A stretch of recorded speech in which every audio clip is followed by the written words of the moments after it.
আমরা যখন ইউটিউবে গান শুনি তখন কিন্তু আমাদের মোবাইলের ডিসপ্লেটা বন্ধ করে আমরা কিন্তু ইউটিউবের গানটা শুনতে পারি না। আমরা যখন মোবাইলের ডিসপ্লেটা বন্ধ করি তখন কিন্তু সঙ্গে সঙ্গে আমাদের ইউটিউবের গানটাও কিন্তু বন্ধ হয়ে যায়। তো এমন যদি হয় যে আপনি ইউটিউবের গান শুনবেন আপনার পছন্দ মতন, সেটাও আবার মোবাইলের ডিসপ্লেটা বন্ধ করে, তাহলে কেমন হয়? হ্যাঁ, এরকম একটি সেটিংস নিয়ে আজকে আপনাদেরকে দেখিয়ে দিব। তো চলুন আমরা মূল কাজে চলে যাই, বেশি কথা না বাড়িয়ে। তো মূল কাজে যাওয়ার আগে আপনাদের কাছে রিকোয়েস্ট থাকবে, এরকম ইনফরমেটিভ ভিডিও কিন্তু রেগুলারলি আমরা আমাদের চ্যানেল অথবা পেজে আপলোড দিয়ে থাকি। সুতরাং এখনও পর্যন্ত যদি আমাদের চ্যানেলটি সাবস্ক্রাইব এবং পেজটি ফলো না করে থাকেন তাহলে চ্যানেলটি সাবস্ক্রাইব এবং পেজটি ফলো করে পরবর্তী ভিডিওটি কন্টিনিউ করুন। তো আমরা যদি আমাদের ইউটিউবটা ওপেন করি, ওপেন করার পরে কোনো ভিডিও যদি আমরা এখানে দেখতে যাই, তো আমি যদি এটার উপরে আমি ক্লিক করি, ক্লিক করার পরে দেখেন আমাদের এটা কিন্তু চলছে।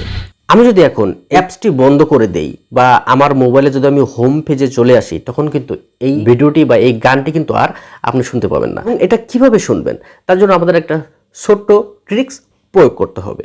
তো আপনার মোবাইলে যে ক্রোম ব্রাউজারটা আছে সেই ক্রোম ব্রাউজারটা আমাদেরকে ওপেন করতে হবে। তো আমি আমার মোবাইলের ক্রোম ব্রাউজারটা আমি ওপেন করলাম।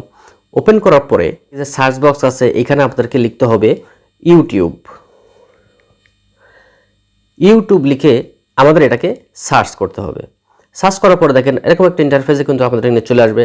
চলে আসার পরে উপরে যে 3 ডট লাইনটা আছে এই 3 ডট লাইনে আপনি ক্লিক করবেন। ক্লিক করার পরে নিচে দেখেন লেখা আছে ডেস্কটপ সাইট, এটাকে আপনি ক্লিক করবেন। আপনার যে গানটা পছন্দ বা যে গানগুলো পছন্দ সেই গানগুলো কিন্তু আপনি এখানে সার্চ করে বের করবেন।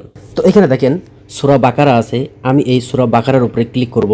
ক্লিক করার পরে দেখেন আমাদের সূরা বাকারাটা কিন্তু তেলাওয়াত হচ্ছে। আমরা মোবাইলের যে হোম বাটন আছে সেই হোম বাটন প্রেস করে আমরা মোবাইলের হোমে চলে আসলাম। আমাদের দেখেন আমাদের অডিওটা কিন্তু এখনো বাজছে। এমতো অবস্থায় যদি আপনার স্ক্রিনটা বন্ধ হয়ে যায় তারপরও কিন্তু আপনার অডিওটা কিন্তু বাজবে। তো এখন উপরে যে নোটিফিকেশন বারটা আছে এই নোটিফিকেশন বারটা যদি টান দিয়ে আমি নিচে নিয়ে আসি, নিয়ে আসার পরে দেখেন অডিওটা বন্ধ হয়ে গেছে। বন্ধ হয়ে যাওয়ার পরে আবার যদি যে প্লে বাটন আছে এই প্লে বাটনে যদি আমি ক্লিক করি, ক্লিক করার পরে দেখেন আমাদের অডিওটা কিন্তু আবার চলতেছে।